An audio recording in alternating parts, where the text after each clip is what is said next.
Georgia twins Kyra and Tyra Faison were arrested by law enforcement in Clayton County following a violent burglary that occurred on December the 10th of 2019. The 19-year-olds kicked open an apartment door and viciously attacked 20-year-old mother Laia El Soke. They struck her in the face with a frying pan before dragging her out of her home. Kyra and Tyra further attacked El Soke with their fists before they made off with her phone and car keys. The victim had to be treated for swelling in the brain at the Atlanta Medical Center's intensive care unit. In the incident's wake, the twins made the number 2 spots on the country's top 10 most wanted list. They were described as armed and dangerous, and social media picture of them accompanying the police's release showed them brandishing handguns. The sisters were arrested a few days after the attack and charged with aggravated assault with a deadly weapon, aggravated battery, robbery, first-degree burglary with the intent to commit a felony, and criminal trespass with damage to property. Paul Mouton, Kyra's boyfriend,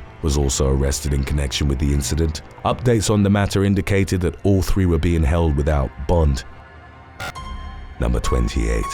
Jade Alexis Christensen and Justice Wade Christensen. 20-year-olds Jade Alexis Christensen and Justice Wade Christensen were arrested on multiple charges including public intoxication, eluding and harassing a public officer following an incident that took place in the fall of 2019. Officers initially responded to the report of an assault at the intersection of Burlington and Dubuque Streets in Iowa City, Iowa. Witnesses at the scene then pointed to a 2010 Ford Fusion leaving the area, driven by Justice with Jade as a passenger. Iowa City police activated their sirens, but the vehicle continued driving at speeds which reached over 70 miles per hour in a 25 mile per hour zone. The Ford eventually crashed, at which point Justice got out and fled on foot, while Jade moved into the driver's seat, turned off the vehicle, and attempted to run away as well. The duo was taken into custody after a short, lasting chase and transported to the Johnson County Jail.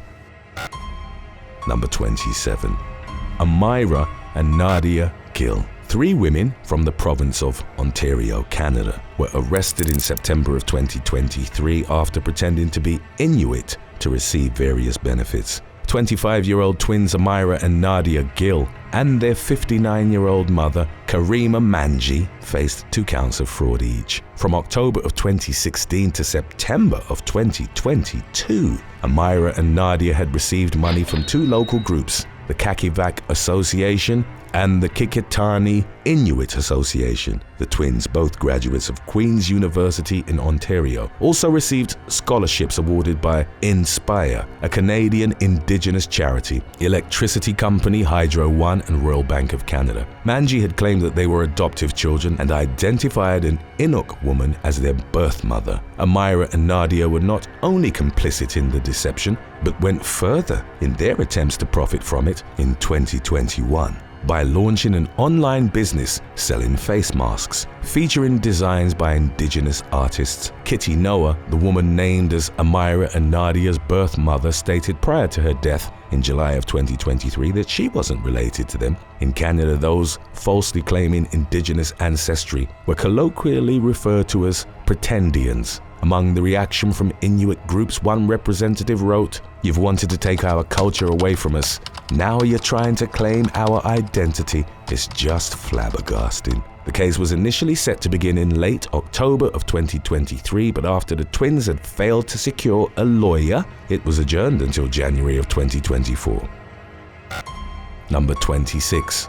Brianta and Briana Johnson. On January the 30th of 2022, Brianta and Briana Johnson, aged 21, were in a corner booth at a George Webb restaurant in Wauwatosa, Wisconsin. The young women, who were joined by 2 of their female friends, were described as impatient and rude, while complaining that their food wasn't served fast enough and that there was a mix-up with their order. The 4 women claimed that they weren't going to pay, and employee Anthony Rodriguez consequently took their food and threw it away. The group then confronted Rodriguez near the cash register. Brianta went to retrieve a gun from her truck and, upon returning, punched the worker in the face. Rodriguez dropped to the ground. In the moments that followed, someone passed Briana the gun and she shot him in the head. Brianta then stomped on his face before she and the others left the restaurant. Rodriguez survived the shooting and spoke to a Fox media outlet about a month after the incident. He claimed that he wasn't even supposed to be working on the night of the shooting and that he was the only server in the busy restaurant. Regarding the incident, he recalled, "It pretty much knocked out all of my right teeth." Briana and Briana were arrested and initially charged with attempted homicide. The latter apologized in court to Rodriguez and claimed that she hadn't meant to shoot him and that she'd accidentally pressed the trigger upon being handed the weapon. During the dispute, she pleaded guilty to first-degree reckless injury, use of a dangerous weapon in December of 2022, and was sentenced to 10 years in prison and another 5 years on supervision. Briana admitted to punching the worker, retrieving her gun, and to kicking him after the shooting. She pleaded guilty to first-degree reckless injury in the spring of 2023. Number 25. Dennis and Bobby Harris. A drive-by shooting was reported on June the 19th of 2021 on the streets of Ouachita Parish, Louisiana. 2 people were critically injured in the incident. As captured by security footage, gunshots had erupted from a tan-colored Chevy Tahoe on a group that was standing in a yard. Teenagers Wesley Williams and Xavier Wright, recent graduates and former football players at Richwood High School, were left in critical condition but ultimately recovered. The investigation into the shooting took nearly a year before local law enforcement arrested twin brothers Dennis and Bobby Harris on 6 counts of attempted second-degree murder. They were booked at the Ouachita Correctional Center with a bond of $500,000 for each count. Bobby faced additional drug and weapons charges. Number 24. Dylan and Derek Griffin. Warrants for 21-year-olds Dylan and Derek Griffin were obtained by Louisiana's Lafourche Parish Drug Task Force in April of 2014. The twins were wanted on suspicion of marijuana distribution when deputies executed the warrants at a home in the 1500 block of Mar Drive. They found Dylan in the passenger seat of a parked pickup truck. He was seen placing a white cup on the truck's bed, and it was revealed to contain several small pills dissolving in a liquid. Dylan, who was arrested at the scene, confirmed that the pills were alprazolam. Upon entering the home, the police found Derek along with drug paraphernalia, a partially burnt marijuana cigarette, and several $100s in cash. The twins were taken to the Lafourche Parish Detention Center and charged per outstanding warrants for distribution of marijuana with additional charges of possession of marijuana and drug paraphernalia. Number 23. Travis and Tyrese McCullock. On the night of April the 15th of 2023, a mass shooting took place at a dance studio in Dadeville, Alabama, where teenager Alexis Dowdle was celebrating her sweet 16. 23-year-old Corbin DeMontry Holston was fatally shot along with teenagers Marcia Emmanuel Collins, Philstavius Dowdell, and Sean Kevia Nicole Smith. The former Alexis's brother was reported to have died, saving her life by pushing her to the ground when gunshots rang out. She recalled her last words to him being, "Don't give up on me. You're going to make it. You're strong." At least 15 other teenagers were shot and had to be taken to Dadeville's Lake Martin Community Hospital. More than 89 rounds were fired during the shootout from 7 guns of 4 different calibers. The massacre occurred while all the guests, estimated to have numbered 50 to 60, were packed in a room that was 26 feet by 38 feet and had only 1 set of doors. Teenage brothers Travis and Tyreek McCullock were among the 6 suspects arrested in the shooting's immediate aftermath. The brothers from Tuskegee admitted to have fired guns during the party and were charged as adults with 4 counts of reckless murder. The cause of the shooting was believed to have been an escalating altercation, possibly involving Holston directly, as he was found with a gun on his chest. Number 22. Tyler and Corey NEP.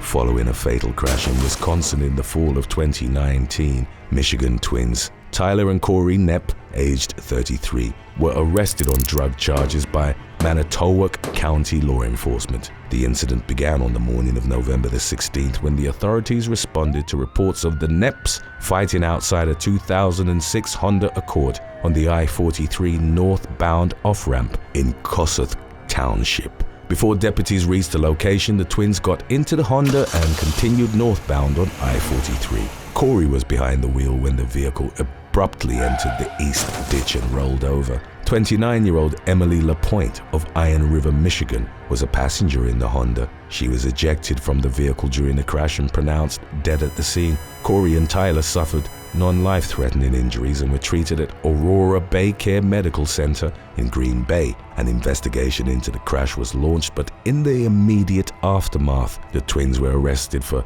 possession of drugs as a repeater, possession of drug paraphernalia as a repeater, and disorderly conduct.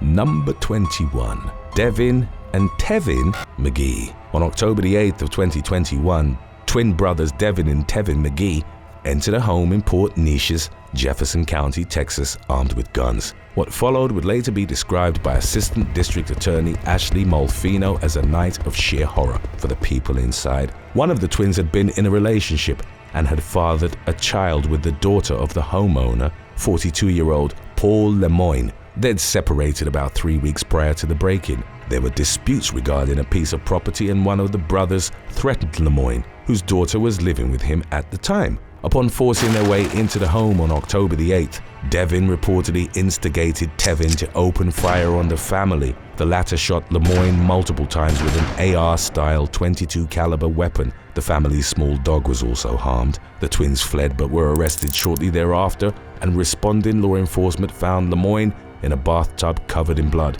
He was reported to have survived the shooting. In 2023, Tevin pleaded guilty to burglary of a habitation with intent to commit aggravated assault with a deadly weapon and was sentenced to life in prison. Devin pleaded guilty to burglary of a habitation, and given the fact that a deadly weapon had been used, he was given a sentence of 30 years in prison. Number 20. Joseph and James Bramlet. In April of 2019, officers from Harris County Precinct 8 were directing traffic on a Houston freeway following a major accident in which a 19-year-old woman was killed. Twin brothers Joseph and James Bramlet were driving separate vehicles while under the influence and failed to stop upon reaching the investigation site. James was behind the wheel of a Ford 150 while Joseph was driving a Hyundai. A deputy was forced to jump out of their way and hurt their ankle as the duo barreled towards the crash site. James then attempted to stop, but his brother rear-ended him, causing the F-150 to smash into a K-9 patrol vehicle. The dog inside was unhurt, but the deputy behind the wheel was left with head, neck, and back pain. Both deputies were treated in the aftermath. The brothers were taken into custody and charged with DWI, while James received an additional charge of carrying a handgun in a motor vehicle. Number 19. Jorge and Alberto Luna. From August of 2018 until April of 2019, Alberto Luna and his twin brother Jorge were responsible for roughly 70 convenience store thefts in West Phoenix and Glendale, Arizona. Court records indicated that the 20-year-olds typically stole cash, beer, or cigarettes, totaling at least $26,000. They were arrested at separate locations on April the 9th of 2019 and charged with theft. Beer was the brothers' main interest, as they subsequently sold it on the street for $10 to $15 per case. Jorge admitted to the thefts, claiming to have used the money for hotel rooms, food, and drugs, while Alberto, who also took responsibility for the spree, said it was to support his $30 a day heroin habit. Number 18. Robert and Christopher Cirqua.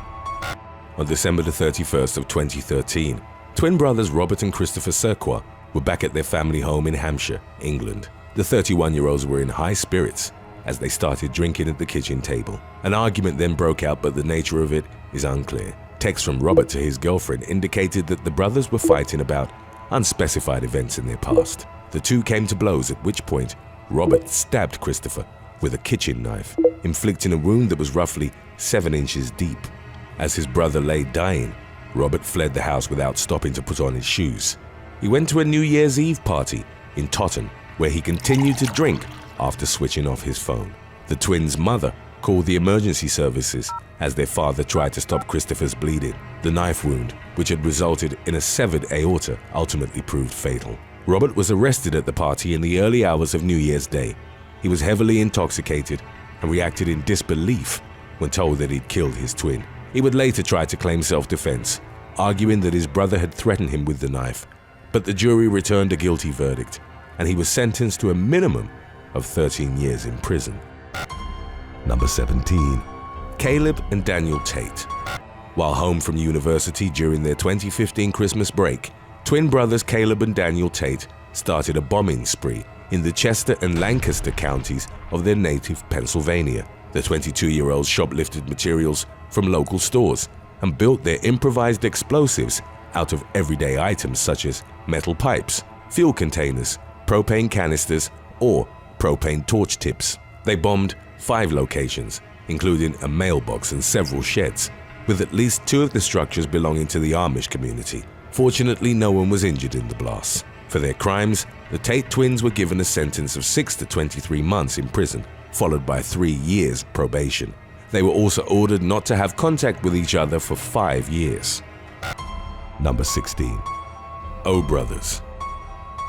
In January of 2009, identical twins Hassan and Abbas O were believed to have committed what international media has described as the perfect crime. On the 25th of January, luxury Berlin department store Kaufhaus des Westens was robbed of fine jewelry and watches, totaling an estimated $6.5 million. Surveillance cameras captured 3 masked thieves who used cables to rappel from the skylight, thus evading the store's motion detectors. They got away but left behind a rubber glove. Investigators took a sweat sample from the glove and introduced it in a database. Hassan and Abbas O, who both had records for theft and fraud, came up. The brothers' last name hasn't been released, in accordance with the procedure of German authorities regarding ongoing cases. While investigators were convinced at least one of the brothers had taken part in the theft, their DNA proved so similar that neither could be exclusively linked to it. Since each criminal had to be individually proven guilty, the authorities had no choice but to free the twins. The loot has never been found, and a potential third accomplice hasn't been identified. Number 15. Ursula and Sabina Erikson. In May of 2008, identical twin sisters Ursula and Sabina Erikson were on a bus headed for London when the driver became suspicious of their erratic behavior. The Erikson sisters held their bags tightly and didn't allow the driver to check for illegal items. After they were dropped off at a station on the M6, they caused chaos to traffic and sustained minor injuries as they darted across the motorway.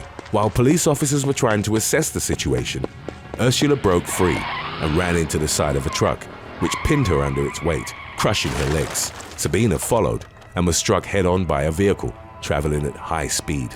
Ursula refused treatment and struggled, telling the police officers restraining her that she knew they weren't real. Sabina had been unconscious for 15 minutes, but after she came to, warned her sister that they were trying to steal her organs. Ursula was airlifted to a hospital, while Sabina was released from custody on May the 19th without a psychiatric evaluation. She began wandering the streets, reportedly looking for her sister. 54-year-old Glenn Hollinshead took pity upon her and offered to take her back to his house, which she accepted.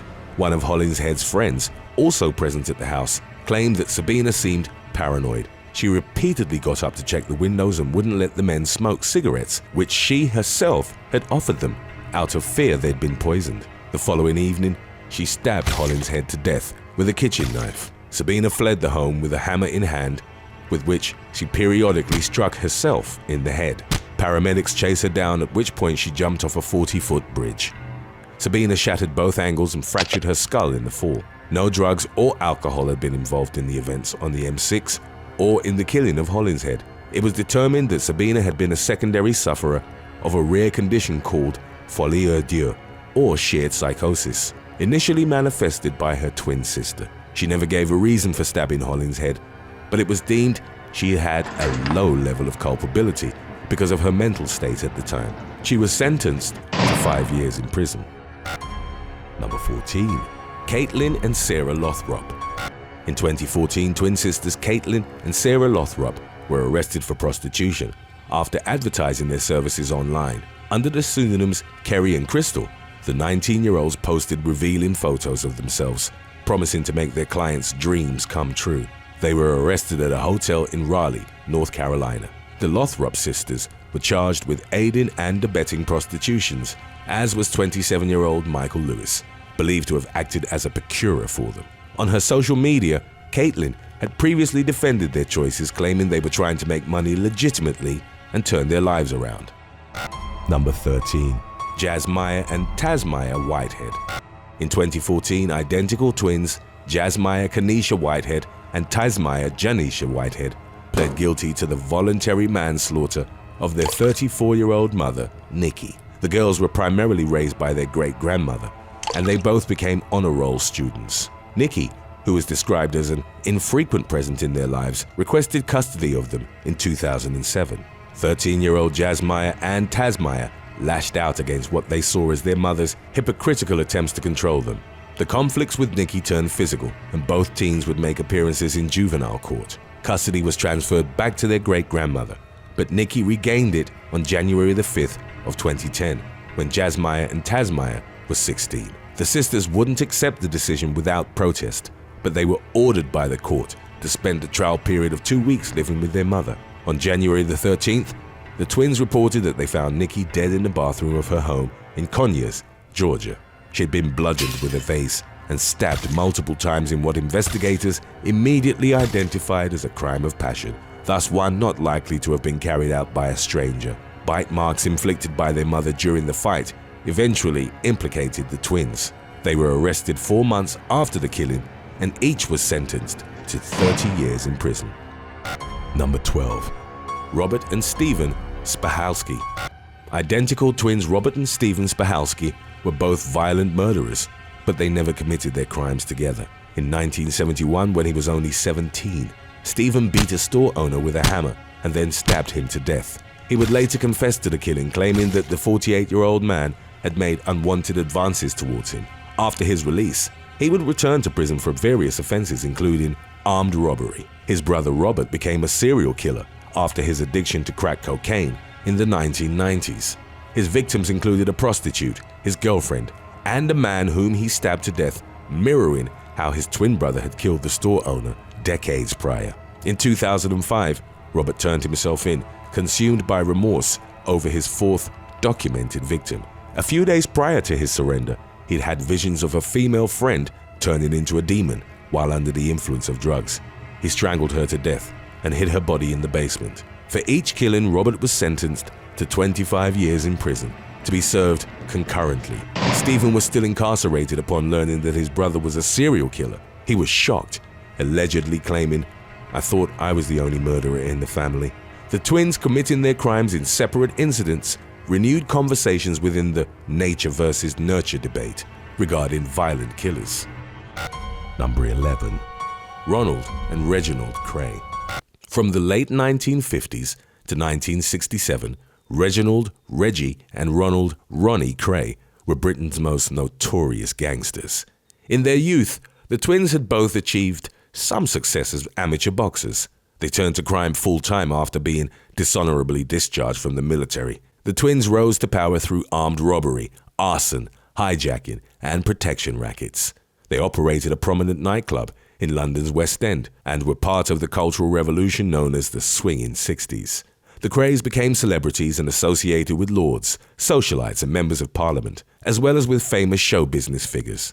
They used their celebrity status as a front for illegal operations carried out by their gang, which was known as the Firm. Looking back on that period of their lives, Ronnie would later write in his autobiography, "Me and my brother ruled London." The fame they knew as charismatic nightclub owners, coupled with their reputation for extreme violence, essentially made the Crays untouchable. They were further protected by rumors of a relationship between Ronnie, who was bisexual, and Lord Boothby, a member of the Conservative Party.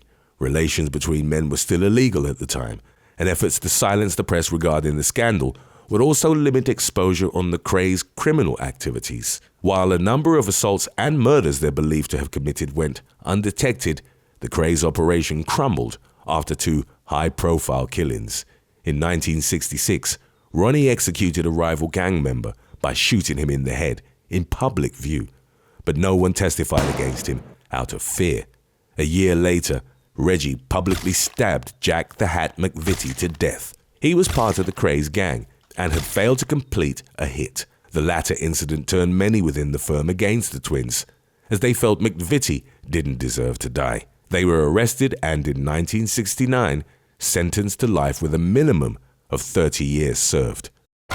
On March the 21st of 2017, teenager Christian Matthews was found unresponsive in the basement of his family's home in Silver Spring, Maryland. An autopsy determined that the teenager had been strangled to death. His sister Leandra had called the police and reported that she was in an upstairs bedroom with her sister LeMay when they heard a struggle in the basement. Tyshawn Lipford, Leandra's boyfriend and father to two of her children, was arrested later in March and confessed to strangling Christian to death. He claimed that he'd gone into the basement while the teen was asleep and placed him in a chokehold, which he kept applying until he was dead. Lipford was found guilty of second-degree murder and sentenced to 30 years in prison in 2019. 2 years later, in September, 23-year-old LeMay and Leandra were arrested for conspiring to commit their brother's murder along with a man by the name of Daniel Howard, who was identified in court documents as Ghost. Leandra was allegedly the killing's mastermind after Christian had threatened to hurt her and her daughter. She'd told Tipford in text messages that her brother had to go and that the plan had to be carried out on her terms. On the night of Christian's death, LeMay had agreed to watch her twins' baby as she went out to pick up Tipford and Howard. The two men were granted access to the basement where Howard held Christian down while Tipford choked him to death. LeMay later told officers that she'd been familiar with the plan but thought that the others only meant to beat Christian up. She pleaded guilty to being an accessory after the fact and agreed to testify against Leandra and Howard. Number 8. Consuela and Ali Jones. Two sisters, popular on the TikTok social media platform, were arrested in their native Mobile, Alabama, following a shooting that left 2 people injured in March of 2022. Consuela and Ali Jones had over 1 million followers on TikTok, where they were known as the famous twins. A live stream from Matra Park showed them shooting their guns as a crowd scattered. A woman and a teenager were struck by gunfire but were not reported to be in life-threatening danger and were expected to recover. Mobile Police Chief Paul Prine suspected that the Jones sisters had decided to live stream the shooting to gain further attention on social media and thus promote their aspiring rap career. The twins were arrested and charged with second-degree assault for the shooting incident and released on bail. Consuela, who performed as Sway Bentley, was arrested again only days later for use or possession of drug paraphernalia and second-degree possession of marijuana. Number 7. Darcy and Stacey Silver. Reality TV stars Darcy and Stacey Silver, who rose to prominence by appearing on the 90 Day Fiancé franchise, were arrested following a fight that occurred on February the 8th of 2018 at their apartment in Middletown, Connecticut. The police were called to the residence for what was reported as a domestic disturbance. Upon being questioned, Darcy claimed that her sister had begun throwing things around their home before pushing her. Stacey reported that Darcy had become extremely upset after being woken up and that she'd started flipping furniture in the kitchen before the argument turned physical. 2 unnamed witnesses at the scene reported that no punches were thrown and added that they'd observed the sisters pulling and pushing on each other around the apartment. Darcy and Stacey were charged with disorderly conduct and the case was eventually dismissed. In October of 2018, Stacey indicated that the fight had been about Jesse Meester, who'd also appeared on the reality series and with whom Darcy had had a turbulent relationship. Stacey reportedly disapproved of the manner in which he'd treated her sister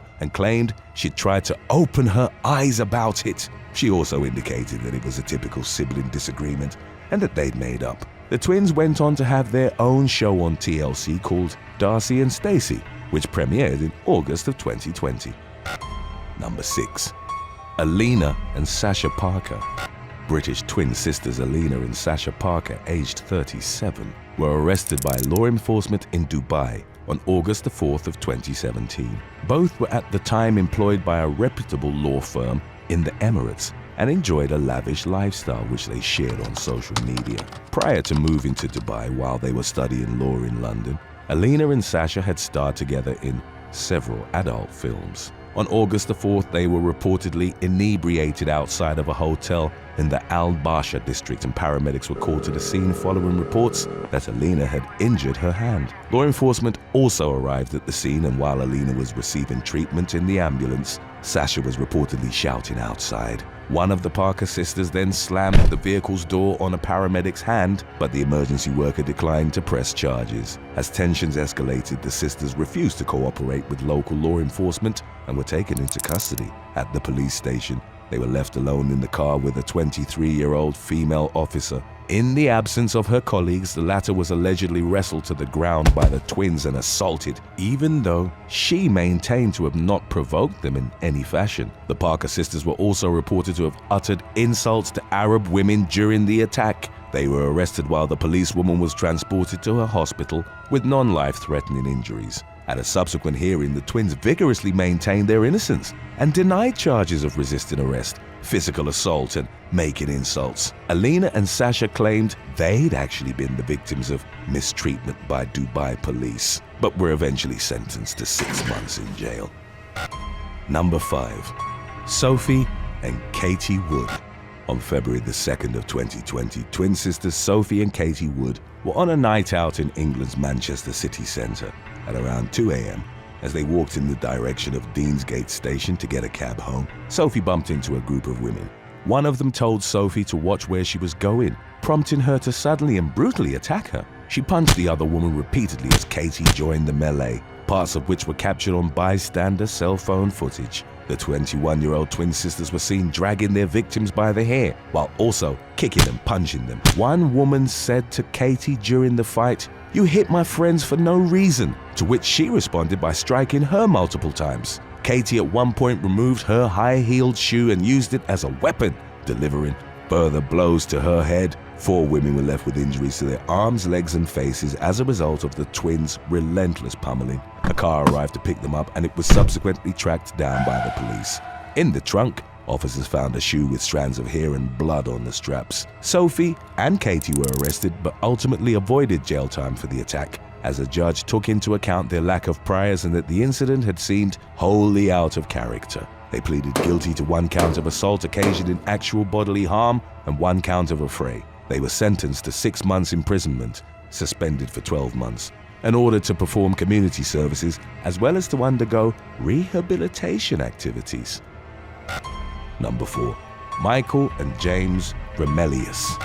Florida twins Michael and James Remelius, age 52, were arrested in Orange City after an argument between them had descended into violence. As the verbal dispute escalated, they went into the street and picked up bricks, which they used to threaten each other. Michael then hurled one at his brother, hitting him in the leg.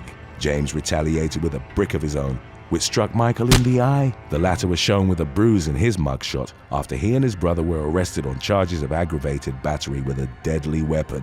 Michael's bail was set at $20,000, while his brother was held on one of $25,000. Number 3. Louis and Vincent Iacono. In 2017, twins Louis and Vincent Iacono were arrested in connection to the murder of Carmine Carini Jr., the son of Carmine Carini Sr., an associate to the New York's Gambino crime family. Based on a story published by the New York Times, the Iacono twins and Carini Jr. had been lifelong friends and were living together at a home on East 64th Street in Brooklyn. At the time, Carini Jr. was in and out of jail for parole violations after having served 5 years in prison for an incident in which he'd robbed 10 people around South Brooklyn in the span of 1 hour. His brother had died from an overdose after becoming addicted to painkillers, while Carmine Sr. was in prison for posing as a cop and committing a string of violent robberies. The twins had substantial criminal records as well, with Vincent's including 22 past arrests and 12 misdemeanor convictions, and Louis featuring 6 arrests, including for criminal mischief. In late August, either on the 30th or the 31st, Louis and Carini Jr. reportedly fought over money. The conflict culminated with Louis striking him with a hammer, fatally fracturing his skull and jaw. He and his brother placed his body in a tarp, which they sealed with duct tape, and tied a cinder block as well as a bucket filled with construction materials to his legs. They then dumped the body in Jamaica Bay. Surveillance footage captured the twins buying the materials and later disposing of Carini Jr.'s remains, which turned up a few days later. By then, the Iaconos had fled to Indiana, where they were arrested on unrelated charges on September the 6th. Law enforcement in Henry County had initiated a traffic stop for a license plate violation, but Louis sped away in their Chevrolet Avalanche. The twins were arrested following a high-speed chase through the county. They were charged with resisting law enforcement and drug possession after the police had found pills and heroin in their vehicle. Vincent and Louis were extradited to their home state once Indiana police learned they were murder suspects and contacted the NYPD. As of the latest updates, Louis' murder trial was still pending. Vincent spent 15 months in prison after he was convicted of tampering with evidence for helping his brother dispose of Carini Jr.'s body. He was paroled in July of 2020. In June of the following year, he was found dead in a Brooklyn apartment from an apparent overdose a day before his 40th birthday. Today's topic was requested by Mr. Kevin Daniels, and guess what, chicken butt? If you have any other topics you'd like to learn about, subscribe and let us know in the comments section below. Number 2. Anastasia and Alexandria Duval. From 2008 to 2014, twin sisters Anne and Allison Dado, originally from Utica, New York, ran a series of popular yoga studios in Palm Beach County, Florida. Although the business had initially been successful, they eventually filed for bankruptcy and in 2015 relocated to Hawaii.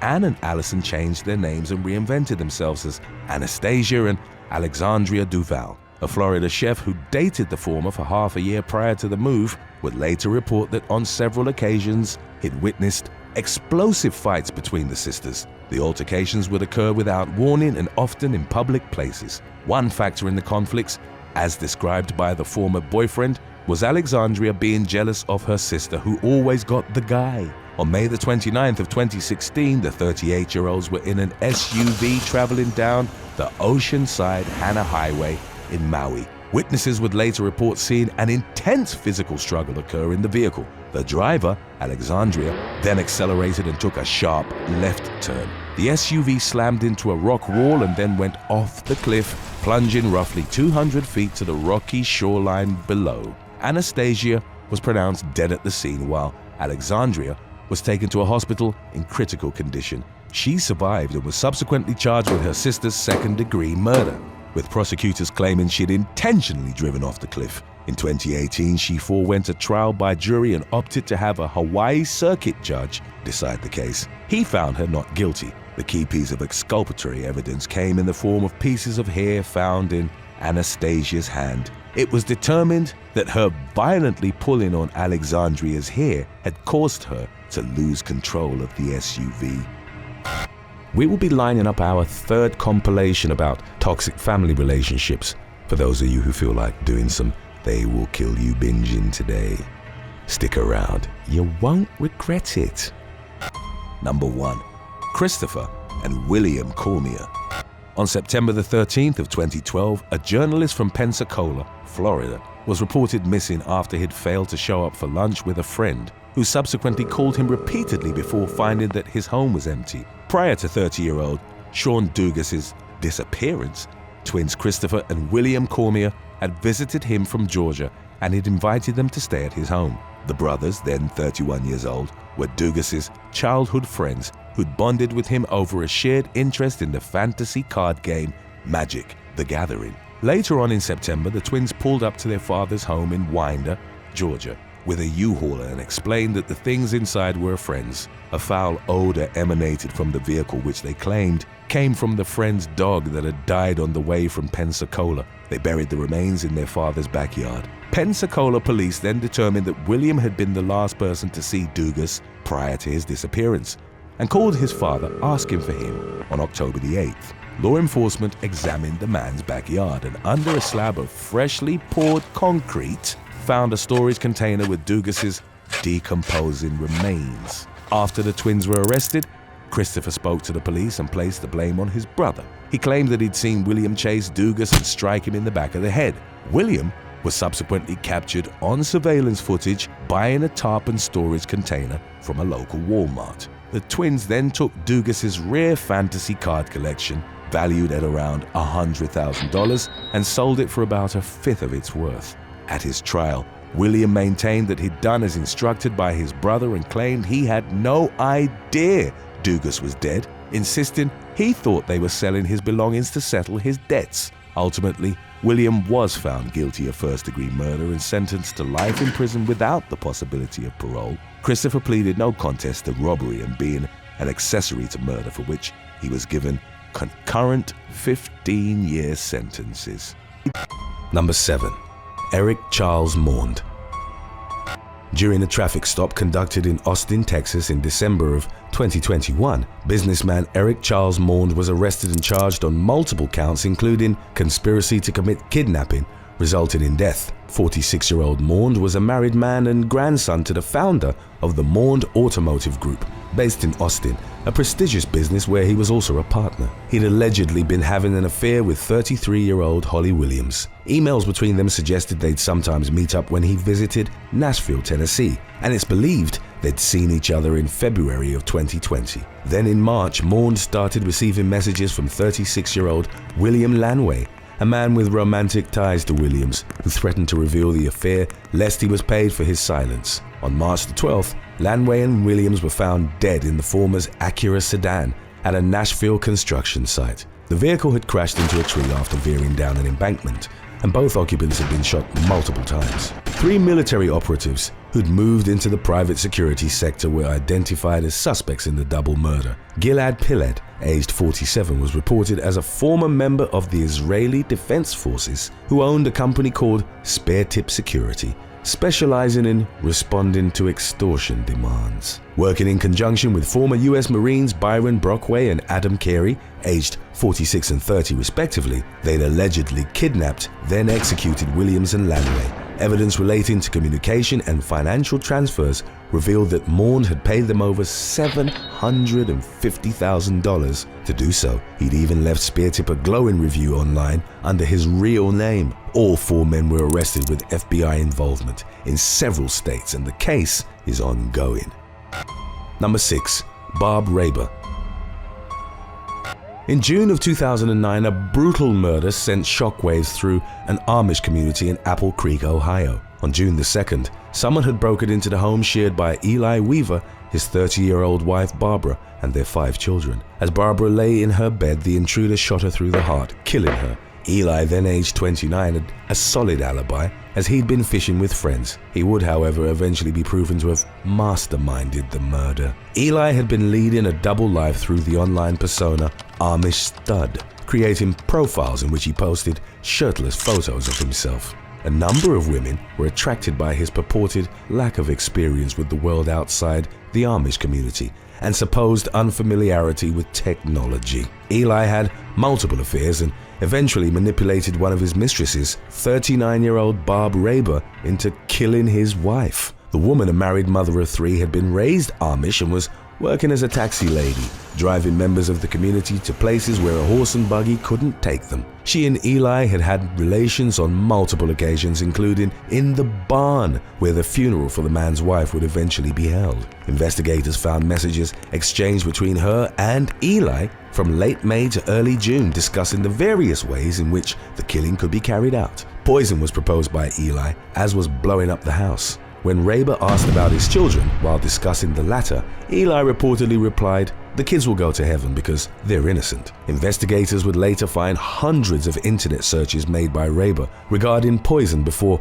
the plotting pair eventually settled on a gun. Both were arrested on June the 10th. Raber admitted to taking a firearm from her husband's gun cabinet and heading to her lover's home, but claimed that she'd only wanted to scare Barbara and shot her by accident. She was sentenced to 20 years to life for aggravated murder, while Eli cut a deal and was handed down a sentence of 15 to life for complicity to commit murder. Number 5. Summer A. In 2020, a 25-year-old woman, only identified as Summer A, drove to Belgium's Weilspec municipality alongside her husband, Imran Ayoub, aged 31. They visited a 72-year-old Dutch woman named as Grisha, who'd previously been in an extramarital relationship with Ayoub. They'd been involved for several years, since he was 18 years old and working as her gardener. Grisha, at the time, was married to a wealthy Italian businessman who was often away abroad. Ayoub had enjoyed lavish gifts as a result of the affair with Grisha, including a BMW X6. However, upon marrying Summer in 2017, he assured her that the affair was over. The couple still regularly traveled to the elderly woman's villa to help her with gardening and housework. Summer had accepted that Grisha would always be a part of her husband's life and by her own admission felt sorry for her. During a visit to the villa in February, a discussion occurred which revealed that Ayub and the woman over 40 years his senior was still having an affair. Summer would later tell the authorities they turned on me, laughed at me, called me too fat. She was allegedly also told that she had no choice but to accept their relationship. It was at that point that she brandished a handgun and shot Grisha twice. The woman was hit in the head and chest but remarkably survived and recovered. Summer, who in the aftermath faced 10 years in prison, maintained that she'd found the handgun in her car and placed it in her jacket pocket. She claimed to have been unable to withstand the humiliation and denied having gone to the villa with the premeditated intention of killing Grisha. Number 4. Timothy Bramer. On May the 9th of 2020, a member of law enforcement fatally attacked his mistress in the parking lot of the Horns Inn pub in Dorset, England. Police Constable Timothy Bramer had been having an affair with 41-year-old Claire Parry, a nurse and mother of 2. Parry's marriage had been breaking apart after her husband, an officer with Dorset Police, had uncovered her illicit relationship with Bramer. The latter's wife, a detective on the same force, had been unaware of the affair, which was reported to have been going on for roughly a decade. Parry had allegedly met Bramer at the pub to confront him about another one of his flings. At some point, Parry took her lover's cell phone and sent a message to his wife which read, "I am cheating on you." They then got into an altercation inside the car at around 3 p.m, resulted in Parry's neck being broken in 3 places. She suffered devastating brain injuries to which she succumbed the following day. 2 versions contextualizing the fatal incident emerged in the aftermath. Prosecutors would argue that Bramer had intentionally applied pressure to Parry's neck with his forearm or the crook of his elbow, underlining that his training would have enabled him to realize she was in distress. Bramer maintained that he'd fallen on Parry and accidentally injured her while trying to push her out of his car. He also cut his forearm with a knife, trying to claim that his mistress had stabbed him, but later admitted it to have been a fabrication. Body cam footage taken during his arrest showed him covered in blood and crying in the minutes following the altercation. He was ultimately sentenced to 13.5 years in prison after pleading guilty to manslaughter. Number 3. Craig Haidt.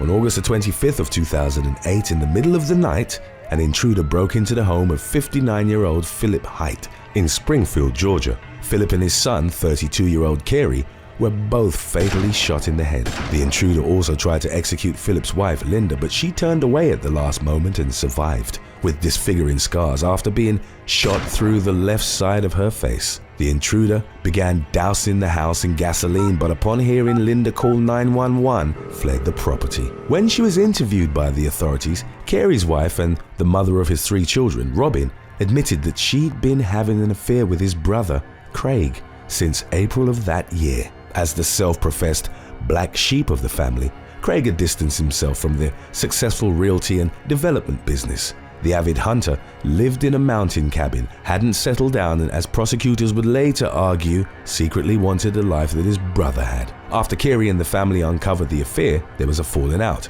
Before the murders, Carey had an argument with Robin that led to him spending the night at his parents' house. Craig, then in his late 30s, reportedly felt that his mother, father, and brother stood in the way of him having a future with Robin. 4 months after the killings, he moves into the house that she'd once shared with his brother. After Craig was officially tied to the murders, Robin was reported to have paid for his first lawyer with the money collected from Carey's life insurance. While no physical evidence placed him at the scene, Craig didn't have an alibi, failed a lie detector test, and had bruising on his arms consistent with shotgun recoil, the weapon type used in the attack. 2 years after the horrific crime, Craig was sentenced to 2 life terms plus 85 years. By that point, Robin had turned and testified against him. The woman was rumored and suspected to have been somehow involved in the murders but was never charged.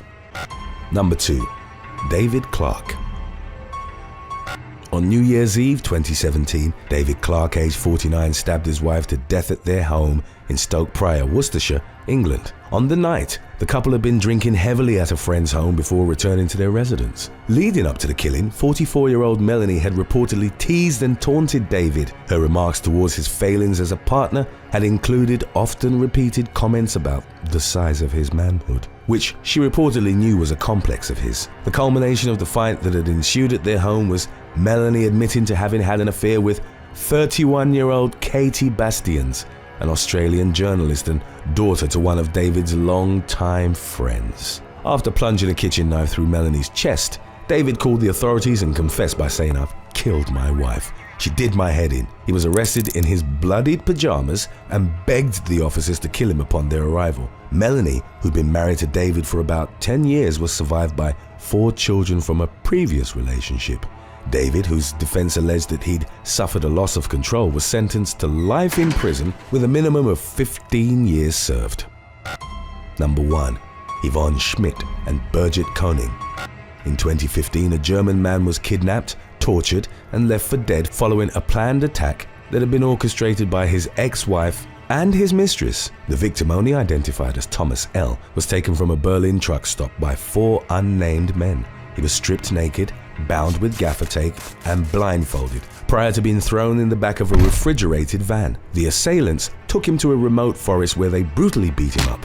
Thomas was then told to count to 100 before removing his blindfold. The man did so and found that he'd been abandoned, naked and exposed to temperatures of around 35 degrees Fahrenheit. He managed to flag down a passing car and survived, subsequently needing treatment for severe skull and stomach injuries. The attack also left him deeply traumatized and he required extensive psychiatric counseling in the aftermath. At one point during the assault, he'd been told by the attackers, "Stop bothering Yvonne or you'll really get it." The woman that they'd been referring to, as an investigation would later reveal, was the man's ex-wife, 39-year-old Yvonne Schmidt. She'd reportedly collaborated with Thomas's mistress, Birgit Koning, aged 37, to plan the attack and hire the henchman that then carried it out. Schmidt admitted to the charges on the first day of her 2017 trial. She claimed to have been abused for 10 years during her marriage to Thomas, and that he'd kept stalking and harassing her after the relationship had ended. She described the attack as a spontaneous decision and didn't identify the henchman she'd hired, claiming to have only met them a short time before at a supermarket parking lot. Koning, reported as the woman with whom Thomas had been having an affair while still married to Schmidt, is believed to have sought revenge after he'd cheated on her as well. How the 2 women had come to collaborate wasn't specified by investigators. Number 8. Wesley Street. On September the 18th of 2019, 20-year-old Keely Bunker, along with a close female friend and her childhood friend, 20-year-old Wesley Street, were partying at a nightclub in Birmingham, England. When the night ended, Bunker's friend asked her if she wanted to sleep over at her house, but she declined, reassuring her that Street would walk her home safely, as they lived close to each other. However, in the days that followed, Bunker's family reported that she never got home, and that they tried reaching her on her phone, but she wasn't answering. On September the 24th, the authorities, along with Bunker's family and friends, launched a search for her.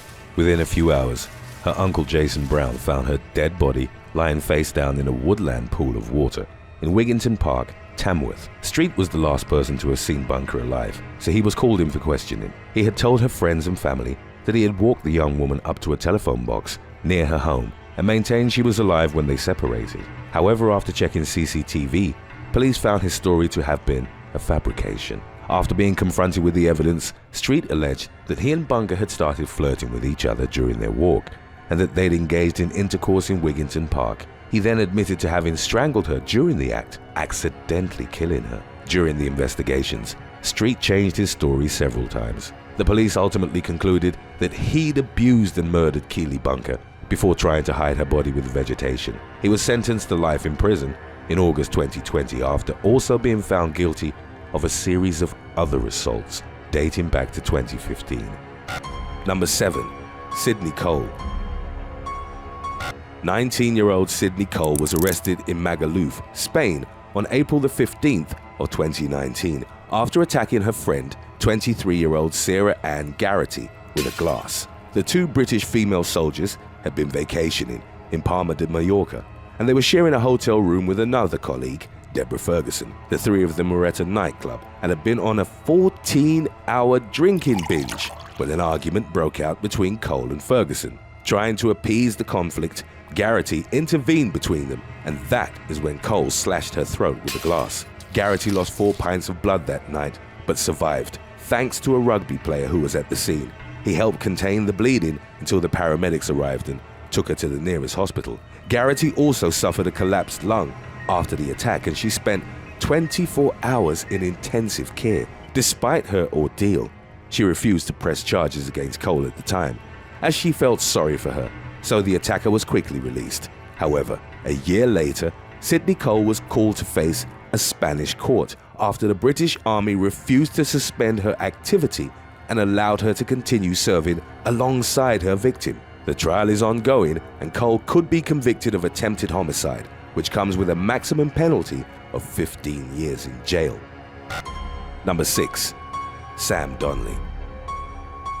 On the night of July the 27th of 2015, 20-year-old Sam Donnelly, along with his friend and fellow band member Liam Miller, also aged 20, were experimenting with a hallucinogenic drug, commonly known as Mr. Happy, at the former's family home in New York. They were outside on the street by the gate of the house when Donnelly began violently stabbing Miller with a kitchen knife, killing him. He struck his friend 32 times before 60-year-old Theophilus Theophilo, who was passing by, tried to intervene and stop the attack but was also injured. Eventually, Theophilo and a neighbor managed to separate Donnelly from his victim and keep him inside the house until the police arrived. In their efforts to arrest him, officers had to use a taser on Donnelly for his own safety, as he was screaming while running up and down the stairs and trying to stab himself in the throat. The 20-year-old later said he was hallucinating the whole time and believed he was stabbing a skull to get out of a dream world.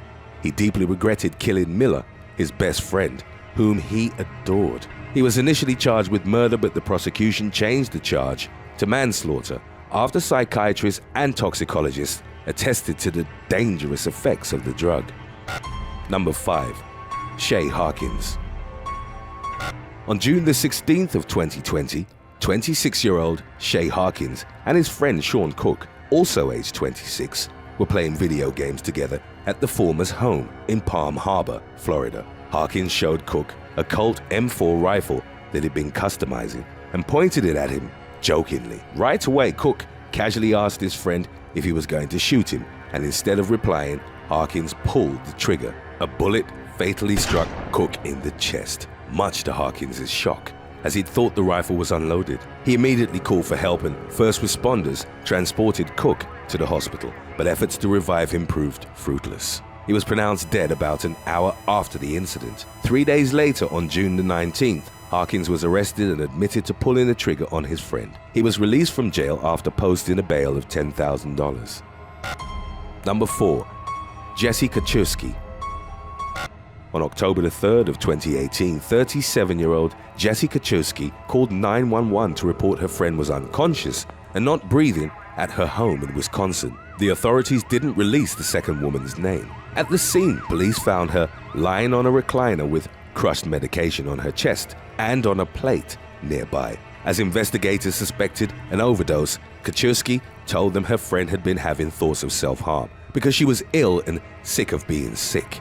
Kaczewski also stated that she'd been acting unusual since her last hospital visit. The friend had allegedly told her where important documents were located in the house and that she didn't want her cats to be put in a nursing home. Police didn't take into account the possibility of murder until weeks later, when the toxicology results came in. The autopsy revealed a fatal amount of tetrahydrozoline, an active ingredient in eye drops, in the deceased woman's blood. After determining such a high quantity couldn't have been taken in solely through her eyes, police began investigating her death as a homicide. During the interviews, her relatives and friends told the police that they doubted she had been planning to take her own life. Additionally, her family expressed concerns as to why the woman would have instructed Kaczewski about all her possessions and not her closest relatives. In July of 2019, Kaczewski was arrested as a murder suspect. When confronted with the autopsy results, she claimed that her friend was always buying eye drops in bulk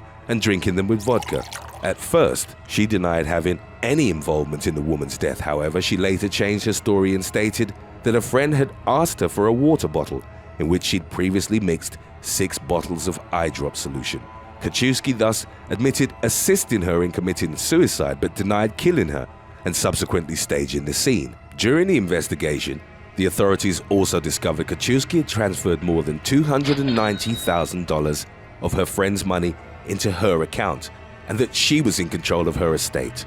According to the most recent updates on the case, she was charged with first-degree intentional homicide and 2 counts of theft, with bail set at $1 million. Number 3. Alexander Thompson. In the evening of August the 26th of 2016, 33-year-old Alexander Thompson and his friend Thomas Hume, aged 23, were sharing a taxi on the streets of London, England. Thompson had been celebrating and drinking with work colleagues, and at some point during the night, Hume joined him. They eventually got an Uber together to go to a house party in Clapham. As the car sat at traffic lights, Hume noticed Thompson had put his feet up between the seats and removed one of his shoes, throwing it out the window as a prank. In response, Thompson punched his friend once in the head. The strike didn't leave a bruise, but it twisted Hume's head around. When the car stopped, he stepped out and appeared to be fine at first. But soon after, he collapsed on the ground. He was taken to the hospital where he died the next day after suffering a brain hemorrhage. Thompson pleaded guilty to manslaughter and was sentenced to 3 years in jail. Number 2. Bob Tang. In May of 2017, 51-year-old California man Bob Tang was told by his wife that she wanted a divorce. Tang, however, had been suspecting her of having an affair with his best friend, San Francisco Uber driver Piseth Chahay. On May the 14th, Chahay left his home telling his wife, Ratana Kim, that he was going to meet Tang. The conversation marked the last time that Kim and their 2 children saw him alive. Chahay's family declared him missing, and months later, police were called to a warehouse in Hayward, California, where a dog unit had discovered body parts stuffed in garbage bags. The DNA samples matched Chahay's, making Tang the main suspect, as he had been working at the warehouse for over 20 years. He was called to a police interview on May the 24th, which he agreed to attend, but he never did. His car was later found parked at San Francisco International Airport. It's believed that he fled to Cambodia, as the US does not have any extradition treaty with that country. It would thus be possible for him to evade being brought to justice even if found. The FBI offered a reward of $10,000 for information leading to his arrest. Because of the gruesome nature of the murder, the media compared Tang to fictional serial killer Dexter. Number 1. Rosalba Grimm. On August 27th of 2020, 24-year-old Flavia Godinho Mafra left her home in Canalinha, southern Brazil, to attend what she'd been led to believe would be her baby shower. She was 36 weeks pregnant, and her old school friend, Rosalba Grimm, had offered to throw her a party. On the day of the event, Grimm and her husband, Zulmer Schiestel, offered to give Godinho Mafra a lift and drove her to an abandoned pottery yard where none of the guests she'd been expecting were present. Grimm then took a brick and hit Godinho Mafra in the head, knocking her unconscious. She then proceeded to cut up her abdomen with a blade in order to take the unborn child out. After extracting the baby, Grimm and Schiestel abandoned the woman's body and took the child to a local hospital, claiming it was their own and that Grimm had just given birth. However, medical staff found the woman had none of the physical signs typical of her condition and discovered the baby had cuts on her back, so they alerted the police. Grimm and Schiestel were arrested at the scene. During interrogation, Grimm admitted to having had a miscarriage months before the incident. She had become obsessed with stealing a child and, to the rest of the world, pretended to still be pregnant. Grimm told the police she'd been plotting for 5 or 6 weeks prior to kill her friend and take her baby. Grimm also admitted to hitting Godinho Mafra in the head with a brick and leaving her body in the abandoned pottery yard. The following morning, the victim's husband found her lifeless body and confirmed the murder. Rosalba Grimm faced trial for homicide, while Schiestel was acquitted of the crime, as investigators discovered he had been deceived and manipulated. Number 7. Haley Cluster.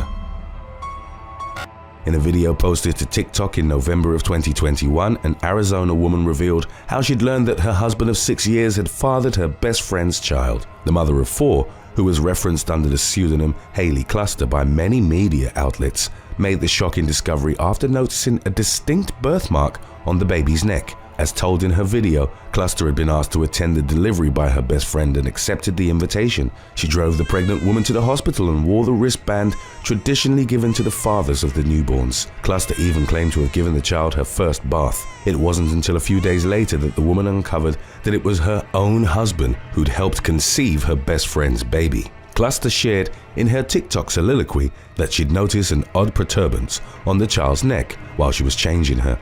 The woman immediately recognized it as a hereditary birthmark shared by both her husband and her oldest son. Her best friend admitted to sleeping with her husband upon being confronted with Cluster's revelation. The heartbroken woman reportedly forgave her friend and planned to continue their long-standing friendship. She ultimately filed for divorce from her husband, who'd allegedly cheated on her with at least 30 women over the course of their 6-year marriage. Number 6. Lloyd Renita Thomas and Angelique Williams. On May the 21st of 2015, a woman was fatally stabbed by her best friend during a dispute that had reportedly been centered on where they were to be seated in a taxicab.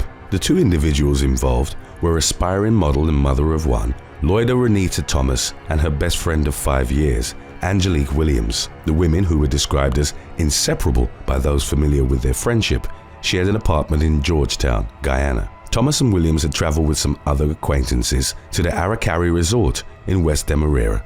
On the night of the deadly altercation, the group had left the resort and was searching for a taxi to drive them home. Once a cab was hailed, Thomas and Williams allegedly got in a heated argument regarding the specific seating arrangement inside the vehicle. Williams, who had later revealed to investigators that she was intoxicated when the altercation occurred, reached for a broken bottle and stabbed Thomas in the head and abdomen at least 10 times. By the time that the taxi driver was able to transport the wounded woman to West Demerara Regional Hospital, she'd already succumbed to her injuries. In April of 2017, Williams pleaded guilty to the charge of manslaughter and was ultimately sentenced to 8 years behind bars. She was granted parole after completing a third of her prison term.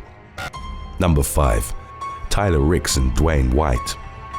An 18-year-old boy from Norfolk, Virginia faced criminal charges following a tragic accident that resulted in the death of his best friend on January the 4th of 2016. Local police were dispatched to the home of Tyler Ricks at 8:12 p.m.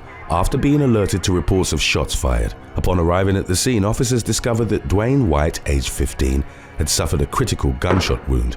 The victim was quickly taken to Centara Norfolk General Hospital, where he ultimately passed away. In the ensuing investigation, detectives learned that the fatal bullet had been discharged accidentally by Ricks, who'd reportedly been a very close friend of White's. As Ricks recounted during his interviews with the police, the gun involved belonged to his brother, who worked as a security guard. Ricks was allegedly attempting to remove the bullets from the weapon when he inadvertently moved the slide and fired a round into his friend moments after he'd walked into the room. The bullet pierced White's right arm before penetrating his chest, hitting his heart and lungs. The medical examiner in charge of the autopsy determined the victim's death to have been an accident, but in the immediate aftermath of the shooting, Ricks was formally charged with second-degree murder. The charge was later reduced to involuntary manslaughter, and a Norfolk judge ultimately handed down a suspended 1-year sentence, sparing Ricks any jail time.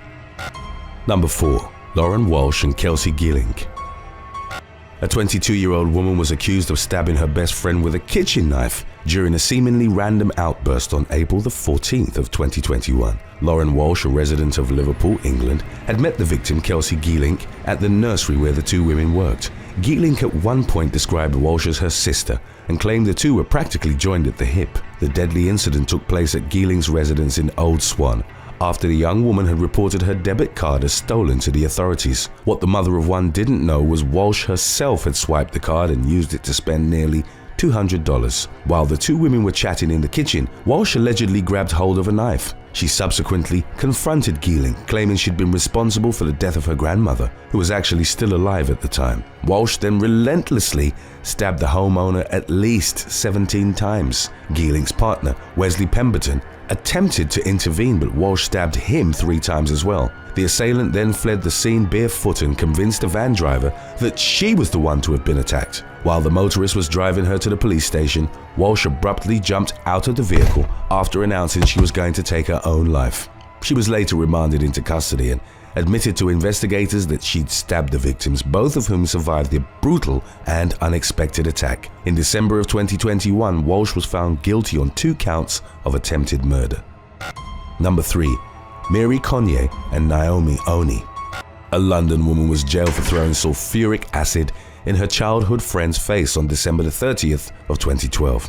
The suspect, 21-year-old Mary Conye, had reportedly grown obsessed with and jealous of her best friend, Naomi Oni, also aged 21. Conye was said to have begun copying Oni's clothes and appearance. She even attempted to steal the latter's boyfriend, which led to a falling out between the longtime friends in April of 2011. On the night of the horrific assault, Conye disguised herself in a headscarf and stalked Oni as she left the East London Victoria's Secret store where she worked. Oni was approaching her house in Dagenham, Essex, when Conye attacked her, splashing concentrated sulfuric acid all over her body. The victim's face was consequently disfigured, her hair and eyelashes were dissolved and her tongue was burned. Conye rapidly fled the scene and her former BFF was unable to identify her. In the incident's aftermath, Oni described what had happened to Conye, who prior to being revealed as the attacker, deceptively offered her sympathies in response. The victim required extensive skin grafts to repair the damage caused by the acid, and she ultimately suffered permanent scars to her leg, chest, arms, and stomach. Conye was sentenced to 12 years behind bars as a consequence of the premeditated attack. Number 2. Cheyenne Wright and Louise Villot. A Brooklyn woman was found guilty of fatally shooting her best friend on June the 15th of 2016. The incident was contextualized by a heated argument within a group of women in the courtyard of the Farragut houses. According to the Brooklyn District Attorney, 29-year-old Cheyenne Wright left the scene during the dispute. She later returned with a handgun and fired 2 rounds in the direction of a crowd that included several children. As investigators gathered from eyewitness testimony, the victim, 29-year-old Louise Villot, had approached the suspect in an attempt to calm her down, as his own children had been among those in the line of fire. Wright began to walk away before she suddenly turned around and fired a 3rd bullet. The projectile hit Villot, whom she'd known since the 2 were young kids, directly in the forehead. The victim was declared brain dead in the immediate aftermath, and he eventually passed away at New York Methodist Hospital 3 days later. Wright gave the murder weapon to her mother, as she'd initially made the decision to try and flee from justice. On June the 21st, however, she willingly gave herself up to the authorities. Wright was charged with 2nd-degree murder, 1st-degree reckless endangerment, and 2nd-degree criminal possession of a weapon. During her appearance in court, Wright attempted to convey her remorse over the tragic incident that had taken the life of her best friend, noting that Villot had been like a brother to her. In February of 2019, she was sentenced to 19 years to life in prison.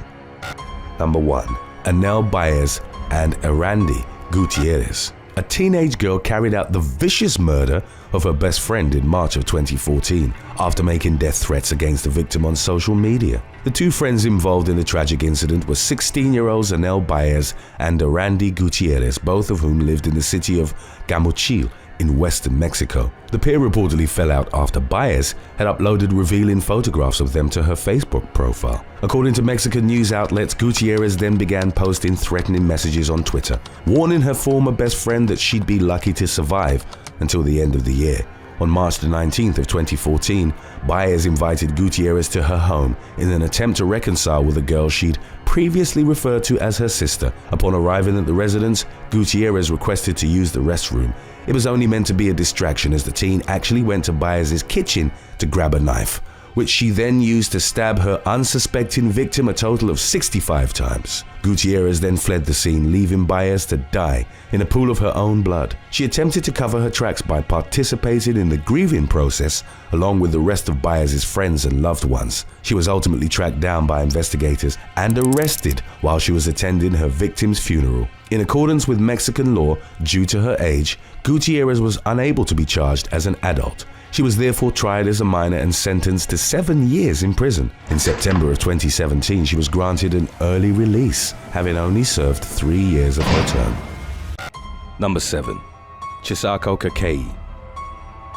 In November of 2013, Isao Kakei, age 75, married a 67-year-old woman he had met through a Japanese matchmaking agency. His bride was a widow named Chisako Kakei. On December the 28th of 2013, less than 2 months after their wedding, Isao was dead, and his new wife would ultimately become the prime suspect. The newlyweds were enjoying a quiet dinner at home when Isao suddenly went into cardiac arrest. Chisako called for an ambulance, but her husband passed away within an hour. His autopsy revealed that his blood contained lethal amounts of cyanide. The police launched an investigation into his suspicious death, which ultimately led them back to the Kakei household in August of 2014.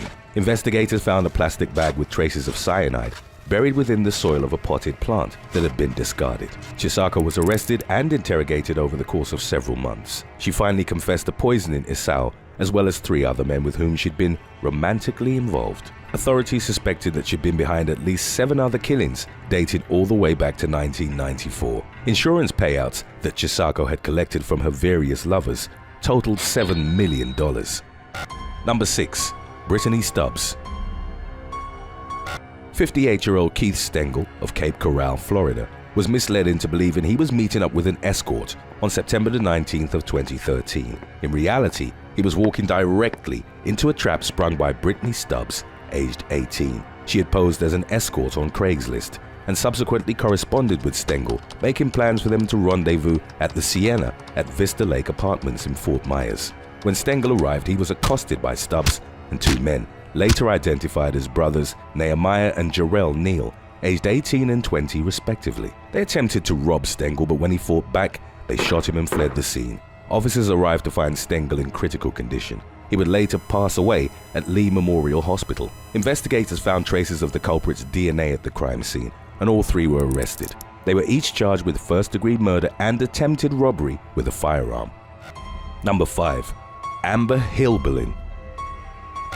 Amber Hillbilin, age 19, was 7 months pregnant with her husband's child on June the 7th of 2011, the day on which she was jailed for his murder. 23-year-old Joshua Hillbilin, an Air Force veteran, had plummeted from the 25th floor of the University Club Tower apartment building in Tulsa, Oklahoma. He was killed on impact. Authorities believed Amber had pushed her husband out the window of the apartment while the couple was in the midst of a heated argument.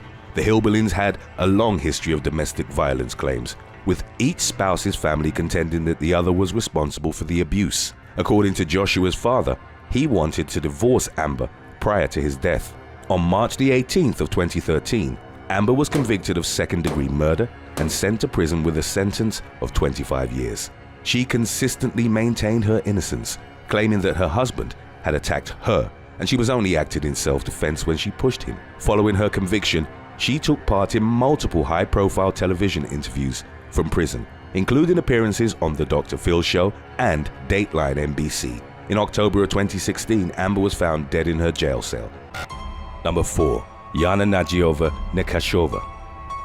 In June of 2013, Czech authorities uncovered a massive political scandal that led to the resignation of the Czech Republic's Prime Minister Petr Nečas. Multiple high-level government officials were arrested in connection to various allegations of misconduct. One of the individuals taken into custody was Yana Nagiova Nekashova, Nečas's senior aide, who was also his mistress. She had employed Czech intelligence officers to spy on Nečas's wife, whom he was divorcing at the time. These clandestine intelligence operations were enacted without the approval of the defense minister, and Nagiova was seemingly motivated solely by personal compulsions. She viewed Nečas's wife as a love rival and sought to keep tabs on her however she could, while also hoping to use the gathered information to accelerate her lover's divorce. Nečas's administration was simultaneously under investigation for bribing state institutions, which Nagiova had overseen in her position as chief of staff. The entire controversy resulted in the complete collapse of Nečas's government. The former prime minister and his mistress were found guilty of various charges, including bribery, abuse of power, and corruption. The couple reportedly married in September of 2013, just weeks after Nečas's divorce had been finalized. Number 3. Karina Herr. 40-year-old Karina Herr of St. Paul, Minnesota, was still living with her ex-husband, Cao Yang, in an arrangement expected to last until they'd be able to sell their house. On July the 22nd of 2021, a woman called 911 and asked for a welfare check on Yang, who hadn't been seen in nearly a month. Karina Herr also contacted the police that same day, claiming her ex-husband had been gone since July the 1st and she was unaware of his location. A third call to 911 was placed, this time by the couple's 17-year-old daughter, who expressed suspicions that her mother might have been behind Yang's disappearance. The daughter had been staying at a friend's house on June the 29th when she received a strange text from her mother telling her not to return home. According to another text from her 12-year-old sister, their mother had driven to Taylor Falls, where she dumped a trash bag in the woods. The 17-year-old came back home on July the 2nd, at which point she noticed a hole in the backyard that had been covered with a tarp and surrounded by a newly built shed. A neighbor called police to report that they'd smelt an extremely foul odor coming from hers backyard. With the help of a police dog, the authorities located the suspicious area beneath the shed and later excavated a dead body from the hole. A coroner confirmed it to be Cao Yang and ruled his death a homicide. He had been killed by 2 gunshots to the back of the head.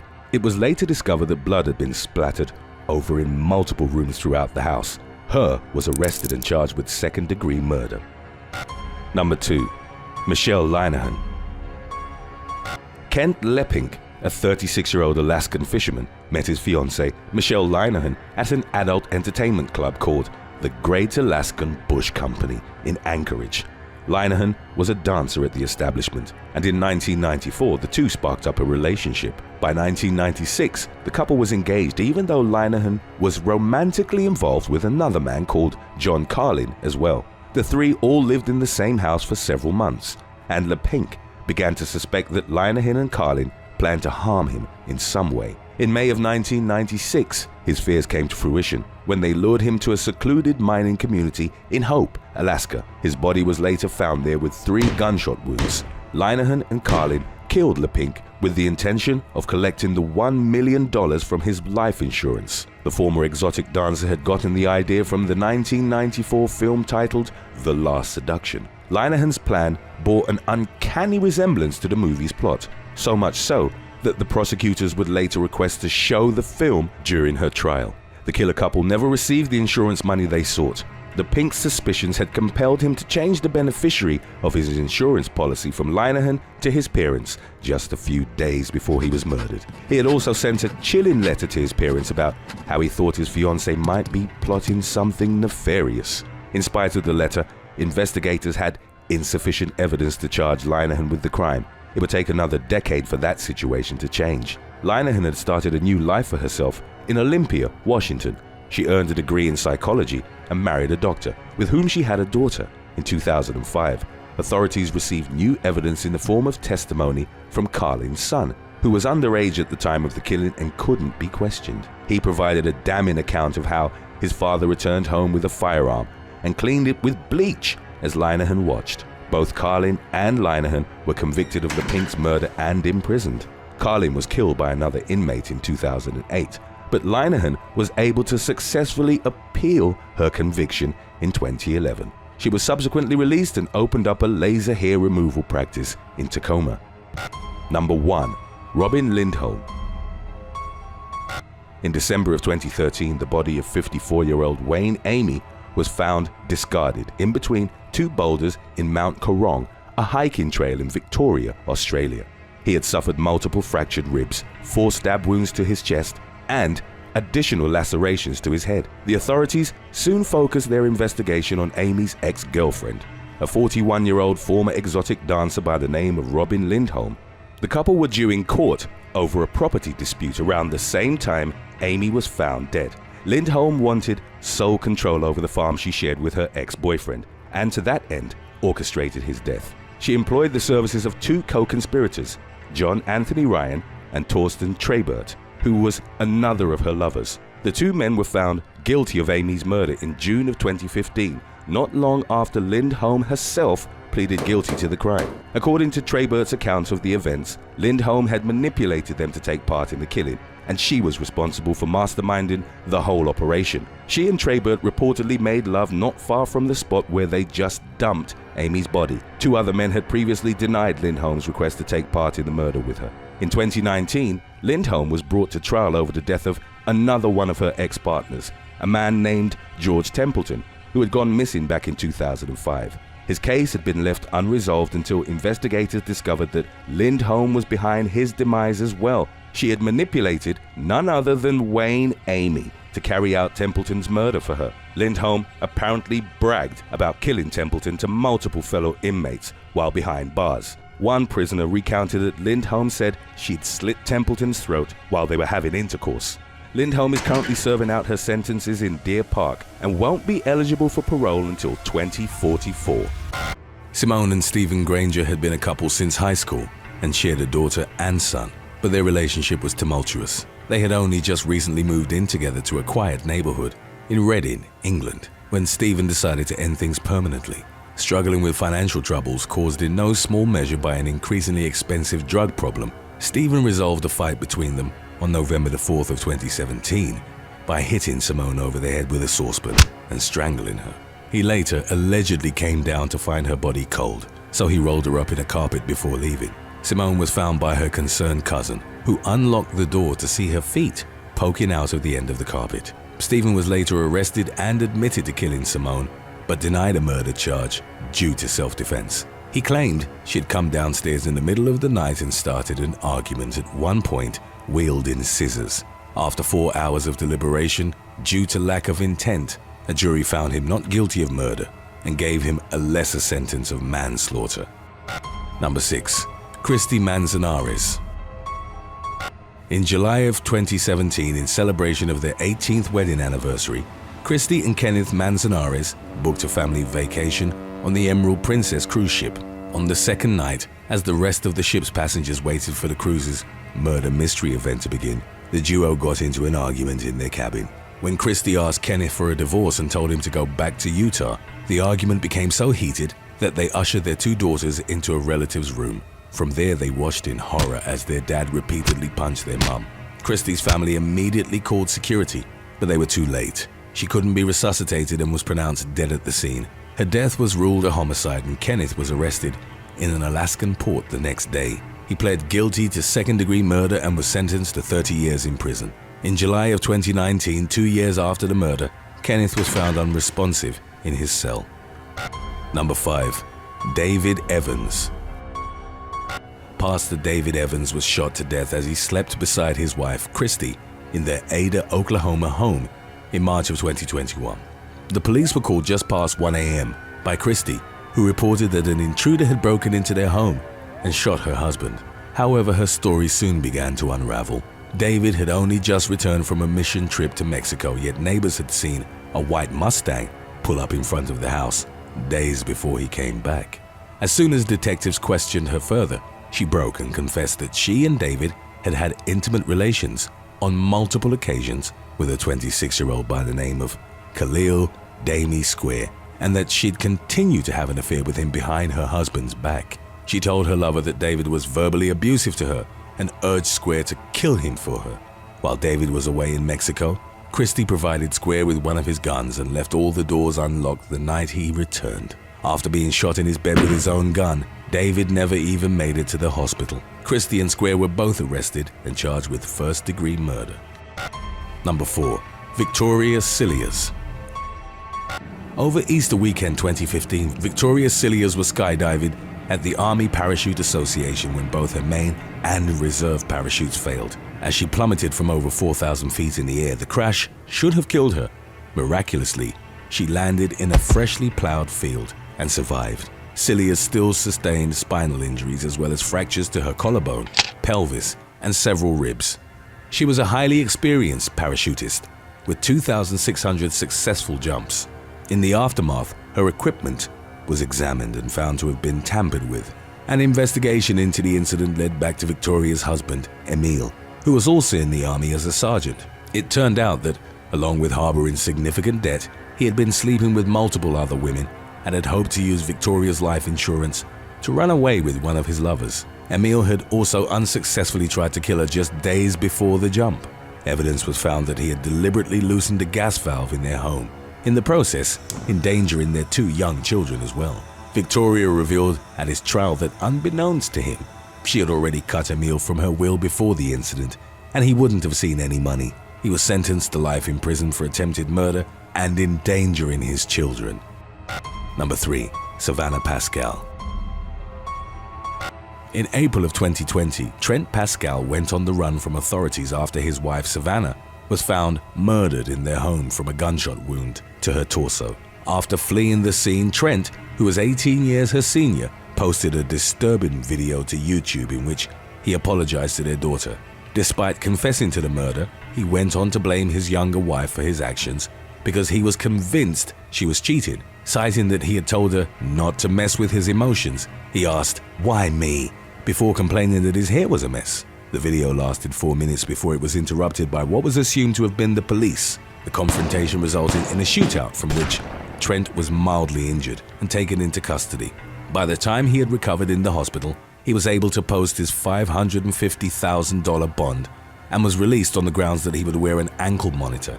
Trent somehow managed to remove the device without it alerting the authorities and made a run for it. He got away by going to a dealer for a test drive and forcing the salesman out of the car at knife point. He went on the run, thus being seen as a dangerous fugitive and causing his attorney to sever all ties with him. Number 2. Randy Allen. In July of 2021, Randy Allen was shot, killed and dismembered before he was found shoved in a children's closet. Authorities had already been told where to find the body and who'd been responsible. It was his wife, Thessalonica, who confessed to the killing. According to her reports, Randy beat her and her 2 kids. On the night of the murder, she'd allegedly been prompted to shoot him after he got violent and grabbed her by the neck. Her kids cast the shadow of a doubt on her story when they relayed their own version of events. According to them, Randy had confronted Thessalonica over a website she'd been on, but that the fight was taken into the bedroom. The children came running after they heard a loud bang, only to see Randy lying on the floor still alive and asking for help. Their mother, however, told them to go back to their bedroom and later enlisted them to try and drag the body to the car, but it was too heavy. Returning with cleaning supplies the next day, their mother then dismembered the body to try and fit it in a tote bag, but still, they couldn't get it to the car. Desperate to get the body out of her house, she then contacted an ex-boyfriend and father to one of her children and showed him what she'd done. She tried to convince him to help by claiming that Randy had been abusing them. Unconvinced and disturbed by what he saw, the man refused to help and asked to be driven back home. Upon dropping him off, Thessalonica threw the murder weapon out the car window, which the ex-boyfriend subsequently collected and turned in to police. Off his tip, Thessalonica was charged with 6 counts including murder, abuse of a corpse, and contributing to the delinquency of 2 minors. Number 1. Maria Jacobson. 43-year-old Maria Jacobson disappeared in late October of 2020 and was reported missing by her sister. Authorities immediately questioned her husband, Thomas Gotthard, who tried to convince them that she'd left her phone, cards, and computer at their home in Erikson, Denmark, because she was depressed. Gotthard continued to work as a local parish priest for 3 weeks while detectives built their case. Upon finding hydrochloric acid and caustic soda in their home, he was arrested, and the prosecution sought the maximum sentence.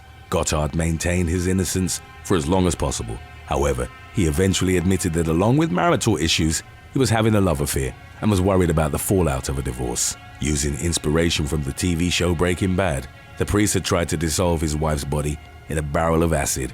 After hitting her on the back of the head with a stone, he kept the barrel locked in the shed overnight before chopping up her body and splitting up her remains between more barrels, burning and burying what he couldn't fit. At the end of his trial, he admitted to the murder and referred to himself as a thug. Prosecutors believed the only regret he had about the murder was that he'd been caught. Number 7. Calabria Gondrezic Haskins. Professional football player Dwayne Haskins was attacked by his wife at a Las Vegas hotel in July of 2021. After marrying in March of that same year, the couple had reportedly taken the trip to Vegas in order to renew their wedding vows. On the night of the incident, Calabria Gondrezic Haskins and her husband had had a heated argument at their room at the Cosmopolitan Hotel. The woman had reportedly become upset after Haskins had gone to a nightclub with his friends without waiting for her and her friends, who'd attended a show earlier in the evening. The conflict eventually escalated into a physical altercation, and police officers were called to the scene after Haskins had sustained what were described as substantial injuries. Upon their arrival, they discovered that the 24-year-old quarterback for the Pittsburgh Steelers had a bloodied lip and was missing a tooth. He was taken to a nearby hospital for treatment, although he would later claim not to remember having been punched by his wife. Haskins also disputed the report that he'd lost a tooth in the row. However, officers at the scene had reportedly found it on the floor of the hotel room. Gondrezic Haskins was taken into custody and charged with felony battery and domestic violence resulting in bodily harm. On January the 10th of 2022, her charges were reportedly dismissed. Number 6. Nina Thomas. Police officers were dispatched to an Airbnb in Austin, Texas, in the early morning hours of April the 13th of 2020 after receiving a call about a disturbance on the premises. When they arrived at the rental home, the officers saw a knife-wielding female chasing after a shirtless man who was holding a gun. Both individuals were ordered to drop their weapons and lie on the ground with their hands clearly visible. They both followed the officers' orders without further incident, and an investigation into what had transpired leading up to the intervention of law enforcement was officially set into motion. According to court documents, the woman that the police had encountered was Nina Thomas, the wife of former professional football player Earl Thomas. Following a contentious argument between the couple, which had reportedly centered on the former NFL star's excessive drinking, Earl had left their home with his brother Seth. A short time later, Nina logged into her husband's Snapchat account to track his location, whereupon she discovered that he was at the nearby Airbnb where the police were ultimately called. Nina told investigators that she'd grabbed her husband's 9mm Beretta and driven to the rental property with 2 female companions. Upon their arrival, they allegedly discovered Earl in a bed with his brother and several other women. Enraged, Nina berated her husband while holding him at gunpoint. Earl eventually managed to wrestle the firearm away from her, but not before she'd hit him in the face multiple times. A female witness that had allegedly been in bed with Earl and his brother later revealed to the police that one of Nina's friends was carrying a knife and had been waving it aggressively throughout the altercation. Nina was ultimately charged with burglary of a residence with intent to commit aggravated assault with a deadly weapon. In November of 2020, Nina filed for divorce from Earl. She was also granted a restraining order against him following an incident in which he'd threatened her and her family in a drunken outburst at her parents' house. Number 5. Erica Wolfe Jones. On Christmas Eve of 2021, political commentator Alex Jones called 911 to report that his wife had violently assaulted him at their residence in Austin, Texas. The founder and host of InfoWars would later tell investigators that he'd become fearful for his life after 43-year-old Erica Wolfe Jones had struck him more than 20 times with her fists and a soap bottle. She'd also allegedly made attempts to hit him with a polished club and a 5-pound stone ball. During the 911 call, Jones told the emergency dispatcher that Erica was still trying to hit him over the head with the club. Officers were called to the scene, at which point they took the woman into custody. She was booked into Travis County Jail shortly before 9 p.m.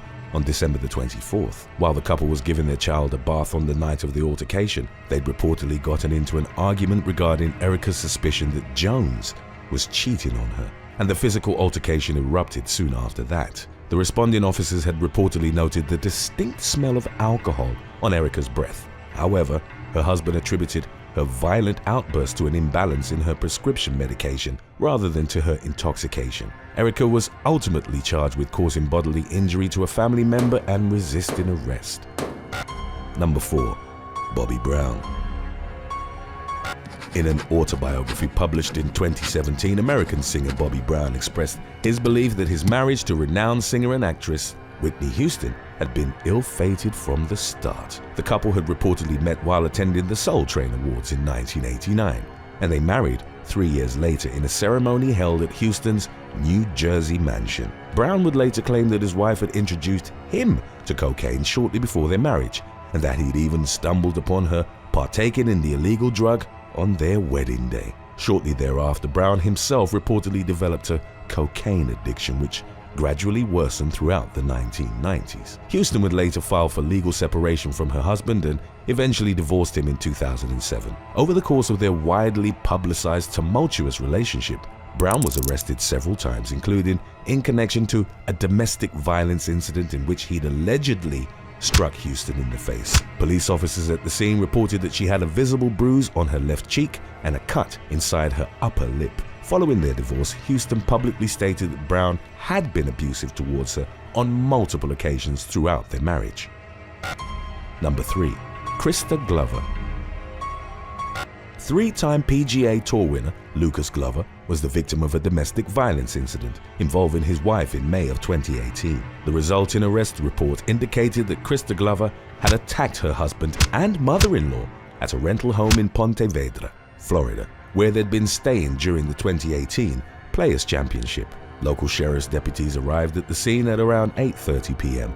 after someone in the house had called 911. The officers reportedly came upon Krista and Lucas as they were engaged in a verbal altercation on the front porch. In an official statement to the deputies, the professional golfer revealed how his wife, who'd allegedly been drinking throughout the evening, had instigated an argument with him and his mother after he'd gotten eliminated from the tournament earlier in the day. Lucas went on to explain that Krista would often verbally abuse him whenever he played poorly in a golf competition. During the incident in question, the woman had physically assaulted Lucas as well, a statement substantiated by visible lacerations on his arm. Lucas's mother also had cuts on her arms, and the deputies noted that there appeared to be blood on her clothes. While Krista was in the officer's custody, she reportedly attempted to escape and forcefully kicked the rear driver's side door of the police cruiser, damaging the vehicle. She was ultimately charged with domestic violence and resisting arrest.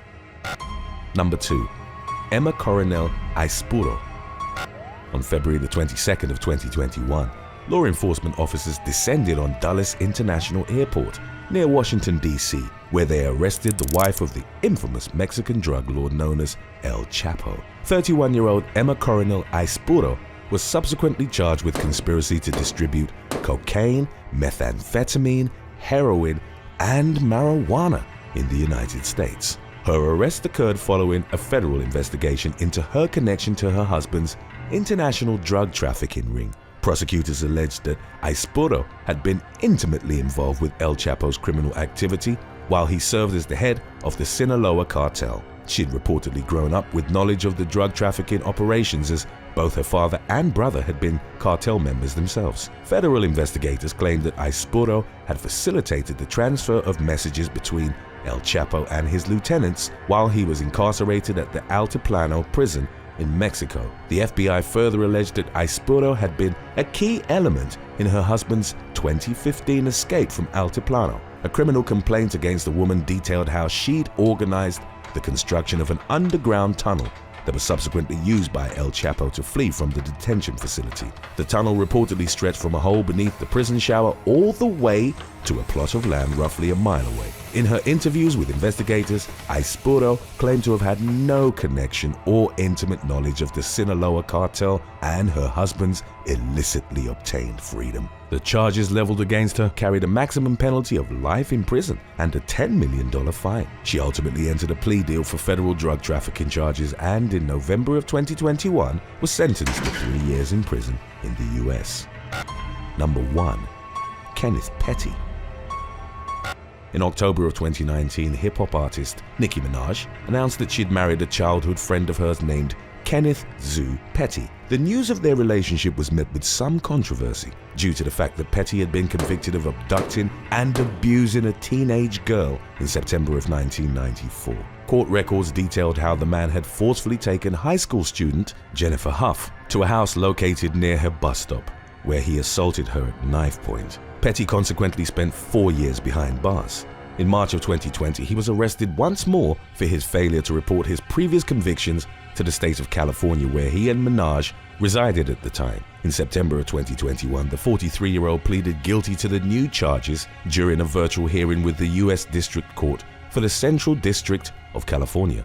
The charges Petty faced reportedly carried a maximum prison term of 10 years, and his sentencing hearing was scheduled to take place on January the 24th of 2022. Petty and Minaj were also sued by Huff in August of 2021. The civil lawsuit claimed that the couple had attempted to intimidate the alleged assault victim into recanting her allegations against Petty. Thanks for watching.